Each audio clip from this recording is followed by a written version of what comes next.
Watu wengi wanauliza ni nini ilifanyika ndio tukapoteza father. Mimi nataka niseme kwa siku tatu tumesikitika kwamba kwa siku tatu mfululizo tulipoteza watu watatu. Tulipoteza bwana Simon Gata ambaye alikuwa anasaidiana kujenga barabara, na bwana Boniface Ongote ambaye alikuwa ni fundi, na Father Alois Bet ambaye alikuwa mhubiri. Kwa hao wote watu watatu, ningetaka kusema ni kwa nini hawa majangili walienda kupiga hawa watu watatu ikiwa pamoja na Father Alois.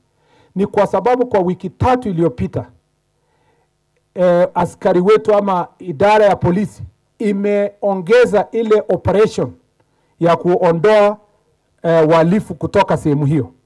Na kwa sababu ya hiyo operation tumeweza kushika watu karibu 4 ambao ni majangili sugu, na wengine wawili wakauawa.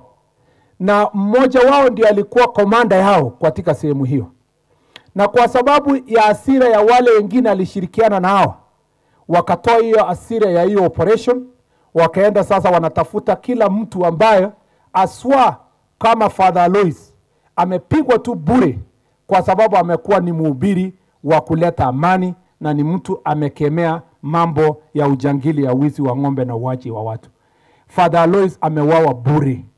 Amewawa na majangili ambao ni adui ya amani katika sehemu za Kerio Valley.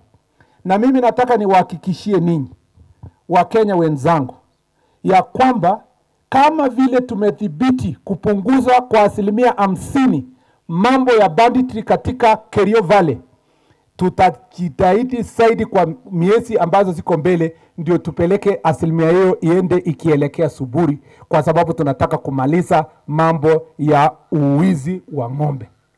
Tunataka kumaliza uwaji ya watu.